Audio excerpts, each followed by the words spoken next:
nos presenta un resumen del Evangelio en el versículo 1. Por tanto, y ese por tanto significa, después de todo lo que nosotros hemos venido hablando, desde el capítulo 1 hasta aquí, hasta el capítulo 4, por tanto, habiendo sido justificados por la fe, él llega a una conclusión: tenemos paz para con Dios por medio de nuestro Señor Jesucristo, por lo que hizo Cristo, por esa obra de Cristo que nosotros hemos venido viendo desde el capítulo 1, su vida perfecta, donde Él cumplió la ley de Dios que nosotros no podemos cumplir, y su muerte horrenda, donde Él recibió la condenación que nosotros merecíamos recibir, y Él no, porque Él era inocente. Por eso Pablo dice en el versículo 1, nosotros ahora tenemos paz para con Dios. Y no es paz en el sentido de que no vamos a enfrentar problemas o tormentas o dificultades, como acabamos de ver en Hechos capítulo 14, y como él explica aquí, paz en un sentido mucho más profundo que simplemente no sufrir problemas. La paz que viene de estar en armonía con el Creador del universo. Paz en el sentido de nosotros tener una vida plena, de nosotros haber sido restaurados en el sentido más profundo de nuestro ser. Efesios 2, capítulo 2, versículo 14 nos dice que Cristo mismo es nuestra paz. Cristo es nuestra paz. Él es nuestra vida, Él es nuestra plenitud, Él es nuestro todo. En el versículo 2, Pablo, aquí en el capítulo 5, nos ofrece dos cosas más que el Evangelio nos ha traído. Primero nos ha traído paz, y en el versículo 2 dice, por medio de quien también, en adición a paz, hemos obtenido entrada por la fe a esta gracia en la cual estamos firmes. Y nos gloriamos en la esperanza de la gloria de Dios. Primero, que por Cristo nosotros hemos recibido entrada a la gracia de Dios, a la misericordia de Dios, a este regalo de Dios, que es la vida eterna, entrada a una relación con Él, a las moradas celestiales. Y por eso nosotros estamos seguros en el Señor. Es una entrada a su plenitud.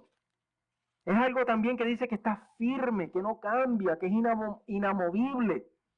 Eso nadie, esa gracia de Dios que hemos recibido, nadie nos las puede quitar. Nada ni nadie nos las puede quitar, como Pablo dice en Romanos 8. Ahora, nada nos puede separar del amor de Dios. Por ejemplo, usted va a un banco aquí, el banco de dinero, le dice que ese dinero está asegurado por la Reserva Federal, ¿hasta cuánto? 200, lo subieron, 250,000, lo googleé, está asegurado hasta 250,000, ¿verdad? Entonces su dinero, no que nosotros tengamos $250,000 en el banco, pero hasta esa cantidad está asegurado. Pues algo así lo que Pablo está diciendo. El Evangelio, lo que Cristo hizo, asegura esta gracia de Dios. Usted está seguro, dice ese versículo, usted está firme. No depende de cómo yo viva, no depende de si en la tormenta me voy a sentir bien o mal o dudo. No, estamos firmes en eso, porque no depende de nosotros, depende de la obra de Cristo. Jesús dijo en Juan capítulo 10 que nada ni nadie nos puede arrebatar de su mano, ni de la mano del Padre. Eso es lo que Pablo está diciendo aquí. Estamos firmes en esa gracia.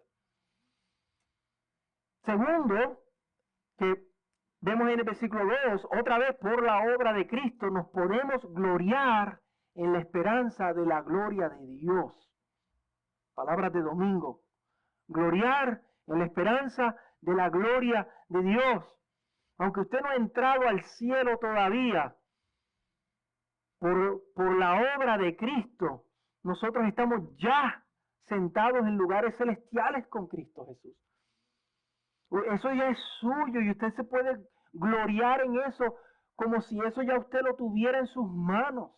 Usted lo puede esperar de manera segura. Y el Señor quiere eso, que nos gloriemos en esa esperanza segura de la gloria del cielo. de esa eternidad que vamos a estar con Él.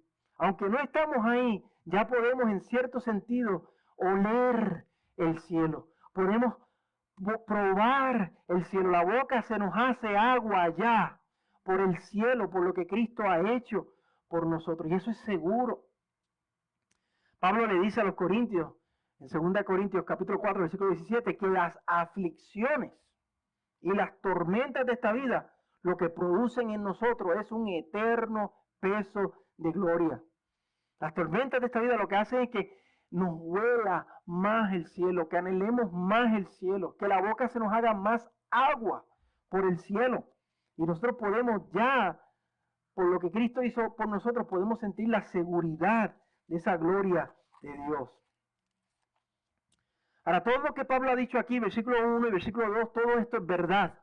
Es una realidad que tenemos en Cristo. Es como un resumen que él ha hecho de lo que dijo del capítulo 1 hasta el capítulo 4. Pero como Pablo dice en el versículo 3, la vida está llena de tormentas y de dificultades que provocan que esas realidades espirituales del versículo 1 y 2, esa paz, esa seguridad, esa esperanza, las tormentas de la vida provocan que esas realidades espirituales se nublen, que las perdamos de vista. Esa paz del versículo 1, esa gracia segura, esa esperanza del versículo 2 se oscurecen en medio de los problemas, en medio de las tormentas. Se nos olvidan. Por ejemplo, amor, pero un hijo con autismo que tú no puedes calmar cuando está pasando sus crisis. Inseguridad en el trabajo, problemas en el matrimonio, tener que levantarse todos los días a las 4 de la mañana para ir para Denver y volver y encargarse de la familia y mañana tener que repetirlo todo otra vez. Piense en las tormentas que usted está pasando. Son tormentas que nublan las verdades del Evangelio, esa paz, esa seguridad, esa esperanza de la gloria de Dios. Y nos hacen olvidar o dudar del Evangelio. ¿Qué hacemos entonces? ¿Qué hacemos? Pablo primero nos asegura que aún en estar en medio de estas tormentas, Dios tiene propósito en ellas. Y Dios se glorifica, versículos 3 y 4. Y no solo esto, sino que también nos gloriamos en las tribulaciones. Uno dice, Pablo, pero tú estás loco, ¿cómo te vas a gloriar en las tribulaciones? Y él dice, ¿por qué? Sabiendo que las tribulaciones producen paciencia. Y la paciencia, carácter probado. El carácter probado, esperanza. A través de las tormentas, las situaciones difíciles, Dios nos forma. Amén. Como un herrero que tiene que meter el acero al fuego para luego sacarlo y martillarlo para darle forma. No nos gusta, nos duele, pero Dios tiene propósito. Propósito que no entendemos, que no podemos apreciar ahora en medio de la tormenta, pero Dios tiene propósito. Eso es lo primero que nos consuela en medio de la tormenta, saber que Dios tiene propósito. Lo segundo que Pablo nos dice que estas tormentas hacen, en el versículo 5, es que nos hacen recordar el Evangelio.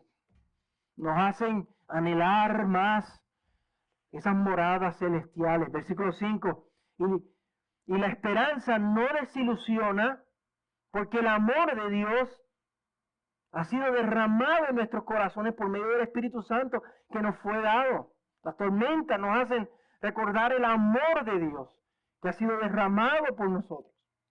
Cuando la tormenta está soplando violentamente, es una oportunidad para recordar que nuestra esperanza no es una esperanza falsa o ilusoria, o como dicen por ahí más larga que la esperanza de un pobre. No, porque nuestra esperanza es verdadera, está fundamentada ¿en qué? En la cruz de Cristo, en la resurrección del Señor. Él murió, Él resucitó. Esas son verdades históricas en las cuales nuestra fe está fundamentada en la sangre infinita y gloriosa del eterno Hijo de Dios que la derramó por mí. En medio de la tormenta yo veo y miro ese amor de Dios y lo recuerdo. Y no solamente en la cruz está fundamentada esta esperanza, que el versículo 5 nos dice que eso es algo que está en el pasado, pero está también fundamentada en algo vivo y presente, y es el Espíritu Santo de Dios, hermano.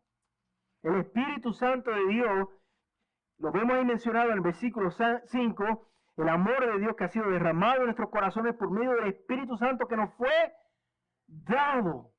Un regalo que nosotros tenemos del Señor que habita en nosotros y está con nosotros.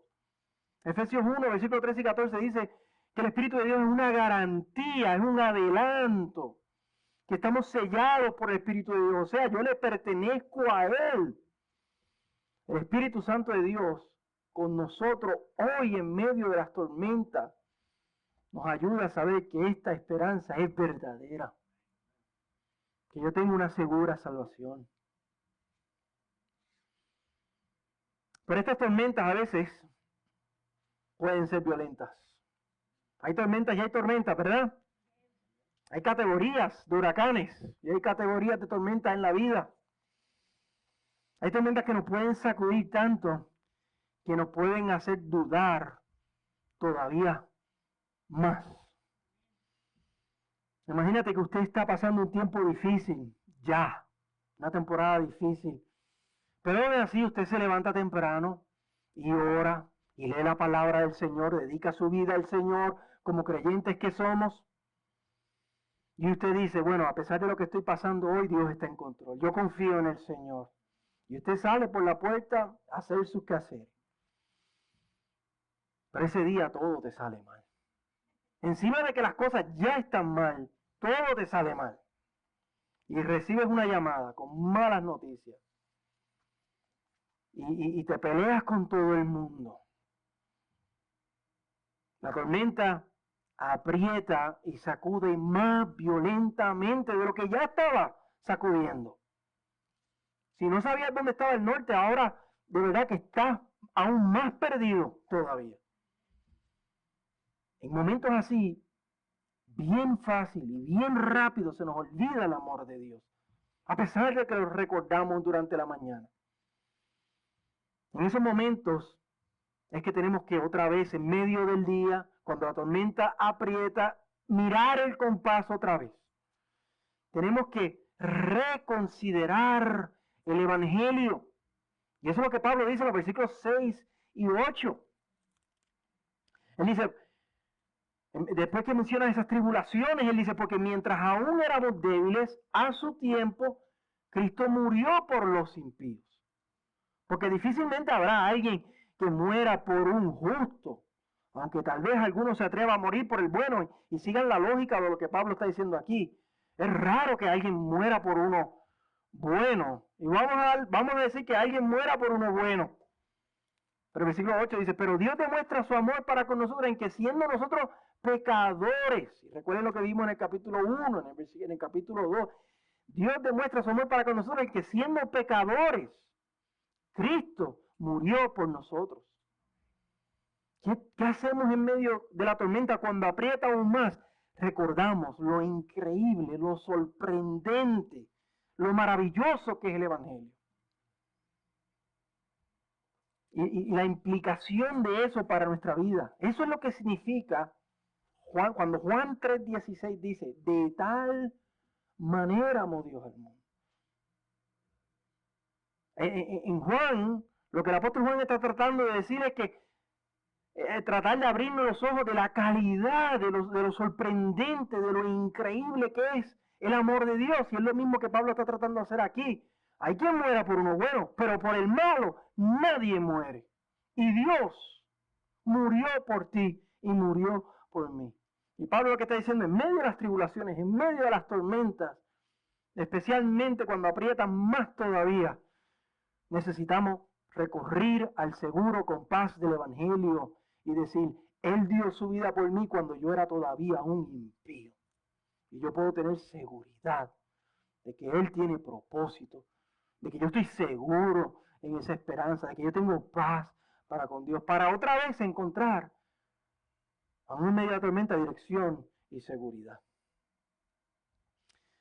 Para esta reconsideración del Evangelio, de los versículos 6 y 8, volver a mirar el compás cuando la tormenta aprieta, eso nos llena de fuerzas, nos llena de confianza en medio de la tormenta.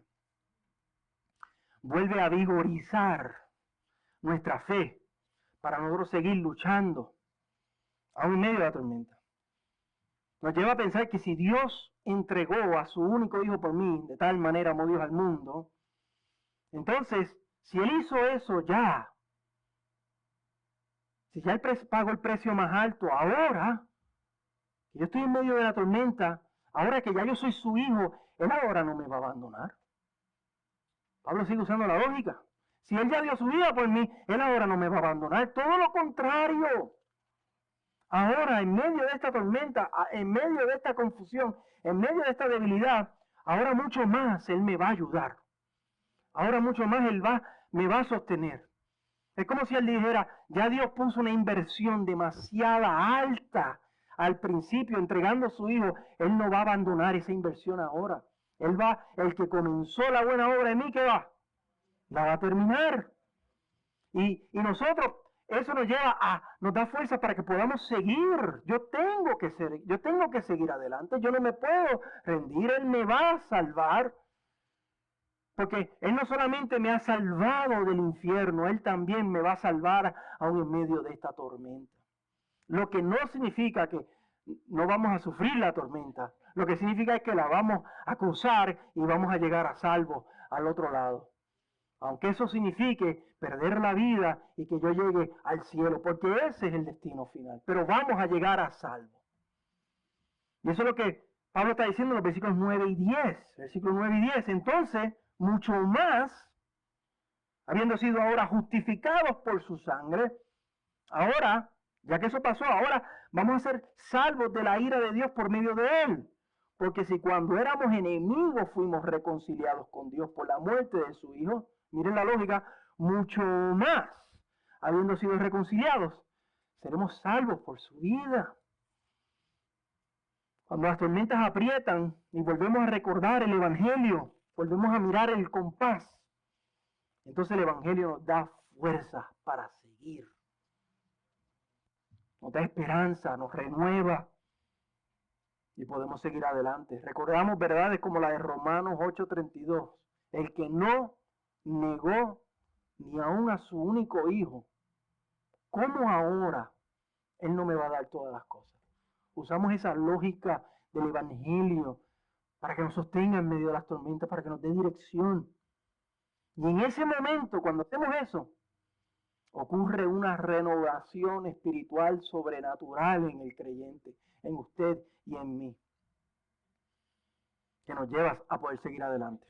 Pablo lo dice de esta manera en 2 Corintios 4, versículo 16. Por tanto, no desfallecemos.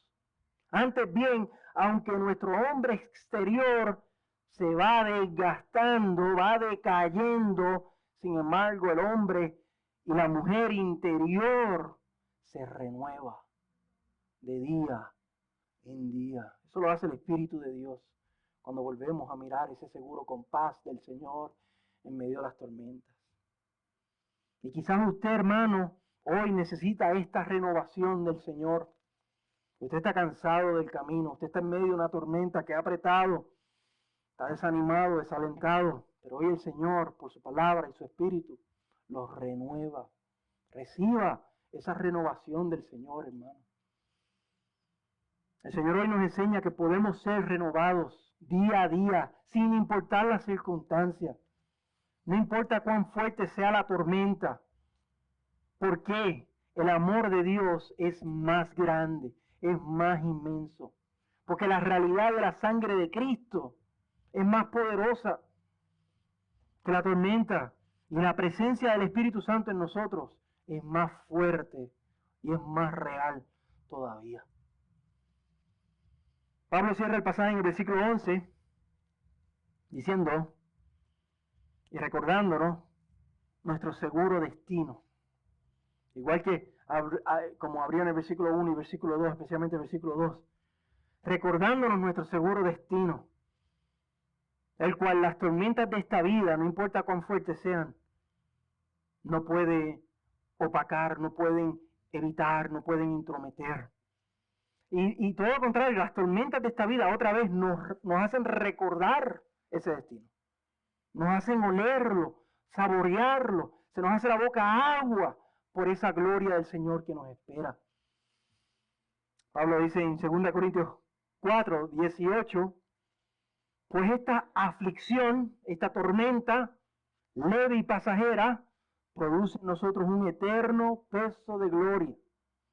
Se nos hace la boca agua por el cielo, que sobrepasa toda comparación al no poner nuestra vista en las cosas que se ven, en esa tormenta que nos rodea y que nos está sacudiendo, porque las cosas, sino en las que no se ven, porque las cosas que se ven son temporales, pero las que no se ven, el compás, esa paz, esa seguridad, esa gloria de Dios, las que no se ven son eternas.